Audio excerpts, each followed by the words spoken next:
सांगतोय मी तुम्हाला केव्हापासून, माणसं गोळा करू नका, मिरवणुका काढू नका, जमाव गोळा करू नका. तुम्ही ऐकत नाही. मागेही तेच नटके हडळच्या वेळेस सांगत होतो मी, नका माणसं गोळा करू, नका काढू मिरवणुका, नका एवढ्या मोठ्या प्रमाणात उत्सव साजरा करू. कुणी ऐकलं नाही. काय झालं?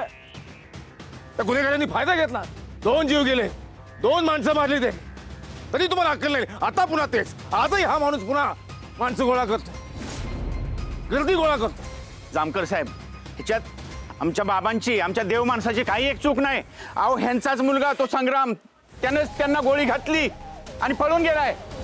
नाही तर काय. अहो जामकर साहेब, तो खून करून पळून गेला आणि तुम्ही आमच्या बाबांवर कशाला आरोप करताय? जामकर साहेब, अहो या माणसाचा पुढचा प्रवास चांगला व्हावा म्हणून आमचे बाबा स्वतः देवाशी बोललेत.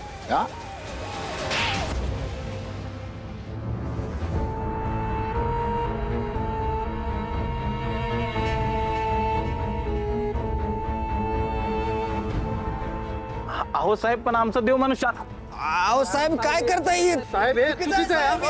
काय करताय? चुकीचं आहे साहेब हे. साहेब साहेब थांबा. साहेब साहेब थांबा. साहेब थांबा. मी संग्रामदादाचा मित्र आहे. संग्रामदादांनीच वडिलांचा खून केलाय. बाबांचा काही संबंध नाही. बाबा तर देव माणूस आहे. अहो साहेब, बाबांमध्ये खरंच देवी शक्ती आहे. बाबांनी जे मला सांगितलं त्याचं मी प्रायश्चित केलं आणि मी अनुभव बी घेतला त्याचा. अच्छा, तुमच्या ह्या भोंदू बाबाला हे नाही कळलं, एक माणूस इथे येणार आहे, पिस्तूल घेऊन येणार आहे, गोळी झाडणार आहे, एक माणूस मरणार आहे, त्याचा जीव जाणार आहे, हे नाही कळलं याला? अहो साहेब, कळलं असेल की बाबांना, पण त्यांना कदाचित भविष्याची कल्पना असेल म्हणून त्यांनी काय आम्हाला सांगितलं नसेल.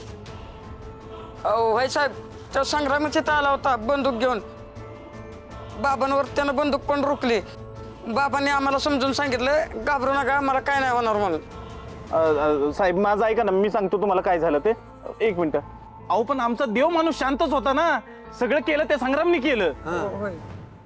अहो साहेब, आम्ही सगळे त्याला अडवत होतो. तो आला आणि त्याने त्याच्या बाबाचा कसा खून केला ना, ते सगळे रेकॉर्ड केले मी. माझ्याकडे प्रूफ आहे. हे बघा, तुम्हाला दाखवतो. अच्छा, तुमच्याकडे व्हिडिओ आहे? या सगळ्या घटनेचा व्हिडिओ काढला तुम्ही? अरे वा, उपकारच केले तुम्ही. म्हणजे माणूस आला, त्यांनी गोळी झाडली, माणूस मेला, त्याला वाचवायचं सोडून, ह्याला अडवायचं सोडून व्हिडिओ काढला तुम्ही. या जीवापेक्षा व्हिडिओ महत्वाचा तुम्हाला, तुमचं रील महत्वाचं तुम्हाला. याचं जीवाचं काय? हा व्हिडिओ शूटिंग काढतोय आणि हा भोंदू लफंगा खून पडायची वाट बघत होता. तुम्हाला भाई व्हायचं असतं, मोठं दादा करायचं असतं, दादा व्हायचं असतं. गरीबात काय अन्याय, पण अशा वेळेस कुणी पुढे येत नाही, अशा वेळेस हसवत नाही तुम्ही. हे असते साथीला. या सगळ्याला जबाबदार तू आहेस, लफंगा गोपाळ नावाचा टेलर. तू जबाबदार आहे सगळ्यांना. पोलीस स्टेशनला यावं लागेल तुला.